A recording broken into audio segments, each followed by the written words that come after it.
Devil cinema release ಆಗಿದ್ದು ಆಯಿತು, ನೋಡ್ಕೊಂಡು ಬಂದಿದ್ದು ಆಯಿತು. ಹೇಗೆ ಹೇಳಲಿ ಅಂತ ಗೊತ್ತಿಲ್ಲ, ಬಟ್ ಒಂಥರ ಚೆನ್ನಾಗಿತ್ತು. ಒಬ್ಬ ಆರ್ಡಿನರಿ ಮನುಷ್ಯ ಡಾರ್ಕೆಸ್ಟ್ ಪಾಸ್ಟ್ ಮತ್ತು ಡಾರ್ಕೆಸ್ಟ್ ಪ್ರೆಸೆಂಟ್ ಮಧ್ಯದಲ್ಲಿ ಸಿಗಾಕೊಂಡು ಒಂದು ಪೊಲಿಟಿಕಲ್, ಎಮೋಷನ್, ಲವ್ ಇದೆಲ್ಲ ಮಿಕ್ಸಪ್ ಆಗಿರುವಂಥ ಸಿನಿಮಾ. ಇನ್ನು ನರೇಟಿವ್ ಹೇಗಿದೆ ಅಂತಂದರೆ ಕಾನ್ಸ್ಟೆಂಟ್ಲಿ ನಿಮ್ಮನ್ನ ಹೀರೋ ಯಾರು ಮತ್ತು ವಿಲ್ಲನ್ ಯಾರು ಅಂತ ಒಂದು ಕನ್ಫ್ಯೂಷನಲ್ಲಿ ಕರ್ಕೋಗಿ ನಿಲ್ಲಿಸುತ್ತೆ. ಅದೇ ಥರ ನಿಜವಾದ ಡೆವಿಲ್ ಯಾರು ಅನ್ನೋದೇ ಸಿನಿಮಾ. ಇನ್ನು ಸಿನಿಮಾದ ಹೆಸರು ಡೆವಿಲ್ ಆಗಿದ್ರು, ನಾವು ಡೆವಿಲ್ನ ನೋಡಕ್ ಹೋಗಿದ್ರು, ಮತ್ತೆ ನಾವು ಡೆವಿಲ್ ಯಾರು ಅಂತ ಗೊತ್ತಿದ್ರು ಕೂಡ ಡೈರೆಕ್ಟರು ಯಾರು ಡೆವಿಲ್ ಅನ್ನೋದನ್ನ ಪದೇ ನೆನಪು ಮಾಡ್ತಾನೆ ಇರ್ತಾರೆ. ನೀವು ಫ್ಯಾನ್ ಆಗಿ ಈ ಸಿನಿಮಾನ ನೋಡಿದಾಗ ಖಂಡಿತವಾಗ್ಲೂ ದರ್ಶನ್ ಸರ್ ಅವರ ಒಂದು ಅಪಿರಿಯನ್ಸು ಮತ್ತು ಸ್ಕ್ರೀನ್ ಪ್ರೆಸೆನ್ಸ್ನ ಇಷ್ಟಪಡ್ತೀರಾ. ಅದೇ ನೀವು ಜನರಲ್ ಆಡಿಯನ್ಸ್ ಆಗಿ ಸಿನಿಮಾದ ಕತೆಗೋಸ್ಕರ ನೋಡಿದಾಗ ಕತೆ ಎಲ್ಲಿ ಅನ್ನೋದನ್ನ ಹುಡುಕ್ತೀರಾ. ಸಿನಿಮಾದ ಕತೆ ಸ್ಟ್ಯಾಂಡ್ ಔಟ್ ಆಗಲಿಲ್ಲ ಅಂತಂದ್ರು ಡೈರೆಕ್ಟರ್ ಹೇಳ್ಬೇಕಾದಂಥ ವಿಷಯ ತುಂಬ ಲೇಟಾಗಿ ಲ್ಯಾಂಡ್ ಆಗುತ್ತೆ, ಅಷ್ಟರಲ್ಲಿ ಕ್ಲೈಮ್ಯಾಕ್ಸ್ ಬಂದಿರುತ್ತೆ. ಇನ್ನು ಡೈರೆಕ್ಟರ್ ಪ್ರಕಾಶ್ ವೀರ್ ಅವ್ರಿಗೆ ರಿಯಲಿಸಮಲ್ಲಿ ನಂಬಿಕೆ ಇರಲಿಲ್ವೇನೋ, ಬಿಕಾಸ್ ಸಾಕಷ್ಟು ವಿಷಯನ ರಿಯಲಿಸ್ಟಿಕ್ ಆಗಿ ಮಾಡ್ಬೋದಾಗಿತ್ತು.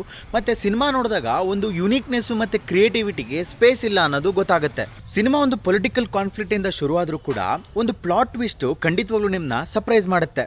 ಆದರೂ ಎಲ್ಲರ ಲೈಫಲ್ಲೂ ಹುಡುಗಿನೇ ಟ್ವಿಸ್ಟ್ ಆ್ಯಂಡ್ ಟರ್ನ್ಸ್. ಇನ್ನು ಡೆವಿಲ್ ಥೀಮ್ ಬ್ಯಾಕ್ಗ್ರೌಂಡ್ ಸ್ಕೋರ್ ಒಂದೇ ಇಂಪ್ರೆಸಿವ್ ಆಗಿದ್ದಿದ್ದು, ಬಿಕಾಸ್ ಅಜನೀಶ್ ಲೋಕನಾಥ್ ಅವರ ಬ್ಯಾಕ್ಗ್ರೌಂಡ್ ಸ್ಕೋರು ಎಲ್ಲೂ ಜಾಸ್ತಿ ಹೈಲೈಟ್ ಆಗಲ್ಲ.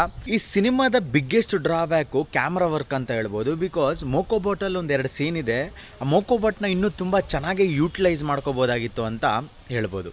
ಇನ್ನು ಫಸ್ಟ್ ಹಾಫ್ಗಿಂತ ಸೆಕೆಂಡ್ ಹಾಫ್ ಎಂಗೇಜಿಂಗ್ ಆಗಿತ್ತು, ಬಿಕಾಸ್ ಫಸ್ಟ್ ಹಾಫಲ್ಲಿ ಸಾಕಷ್ಟು ವಿಷಯಗಳನ್ನ ಸ್ವಲ್ಪ ಸ್ಟ್ರೆಚ್ ಮಾಡಿದ್ದಾರೆ. ಅದರಿಂದ ನಿಮಗೆ ಎಲ್ಲೂ ಮುಂದಕ್ಕೆ ಹೋಗ್ತಿಲ್ವಲ್ಲ ಅನ್ನೋ ಒಂದು ಫೀಲಿಂಗ್ ಕೂಡ ಕೊಡ್ಬೋದು. ಬಟ್ ಸೆಕೆಂಡ್ ಹಾಫಲ್ಲಿ ಒಂದು ಒಳ್ಳೆ ಪ್ಲಾಟ್ ಟ್ವಿಸ್ಟ್ ಇದೆ, ಒಂದು ಒಳ್ಳೆ ಎಂಗೇಜಿಂಗ್ ಆದಂಥ ಎಲಿಮೆಂಟ್ಸ್ಗಳಿದೆ. ಎಲ್ಲದಕ್ಕಿಂತ ಹೆಚ್ಚಾಗಿ ಮಧ್ಯದಲ್ಲಿ ಬರುವಂಥ ಕಾಮಿಡಿ ಲೈನ್ಸ್ಗಳು ಖಂಡಿತವಾಗ್ಲೂ ಇಷ್ಟ ಆಗುತ್ತೆ.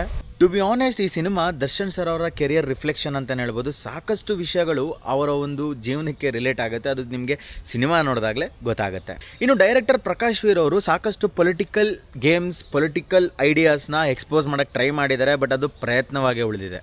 ದರ್ಶನ್ ಅವರ ಕ್ಯಾರೆಕ್ಟರ್, ಲುಕ್ಸು, ಸ್ಕ್ರೀನ್ ಪ್ರೆಸೆನ್ಸ್ ಚೆನ್ನಾಗಿದ್ರು, ಅದಕ್ಕೆ ಖರ್ಚು ಮಾಡಿದಂಥ ದುಡ್ಡು ಜಾಸ್ತಿ ಆಗಿದ್ರು, ಆ ಒಂದು ರಿಚ್ನೆಸ್ಸು ಆ ಫ್ರೇಮಲ್ಲಿ ಕಾಣಲ್ಲ. ಆ ಸಿನಿಮಾಟೋಗ್ರಫಿನ ಇನ್ನೊಂದು ಸ್ವಲ್ಪ ಹೈಲೈಟ್ ಮಾಡಿದಿದ್ರೆ ಫ್ರೇಮ್ಸ್ ಕೂಡ ಚೆನ್ನಾಗಿ ಬರ್ತಿತ್ತೇನೋ. ಸರ್ಪ್ರೈಸಿಂಗ್ಲಿ ದರ್ಶನ್ ಅವರ ಕ್ಯಾರೆಕ್ಟರ್ನ ಒಂದು ಡಿಫ್ರೆಂಟ್ ಶೇಡಲ್ಲೇ ನೋಡ್ತೀರಾ. ಒಂಥರ ಹೊಸ್ತಾಗೂ ಇತ್ತು, ಚೆನ್ನಾಗೂ ಇತ್ತು, ಆ್ಯಂಡ್ ಖಂಡಿತವಾಗ್ಲೂ ಸ್ಟ್ಯಾಂಡ್ ಔಟ್ ಆಗುತ್ತೆ. ದ ಬಿಗ್ಗೆಸ್ಟ್ ಸರ್ಪ್ರೈಸ್ ಸಿನಿಮಾದಲ್ಲಿ ನೋಡ್ತೀರಾ. ಸಪೋರ್ಟಿಂಗ್ ಕ್ಯಾರೆಕ್ಟರ್ಸು ಕೂಡ ತುಂಬಾ ಚೆನ್ನಾಗಿತ್ತು, ಪರ್ಫೆಕ್ಟ್ ಕ್ಯಾಸ್ಟಿಂಗು, ಅದರಲ್ಲೆಲ್ಲ ಏನು ಕಾಂಪ್ರಮೈಸೇ ಆಗಿಲ್ಲ. ನೀವು ಆಲ್ರೆಡಿ ಸಿನಿಮಾನ ನೋಡಿದರೆ ನಿಮ್ಗೇನು ಅನಿಸ್ತು ಅನ್ನೋದನ್ನ ಕಮೆಂಟ್ ಮಾಡಿ. ಅಲ್ಲಿವರೆಗೂ ಮತ್ತೆ ಸಿಗೋಣ, ನಗ್ನಗ್ತಾ ಇರಿ.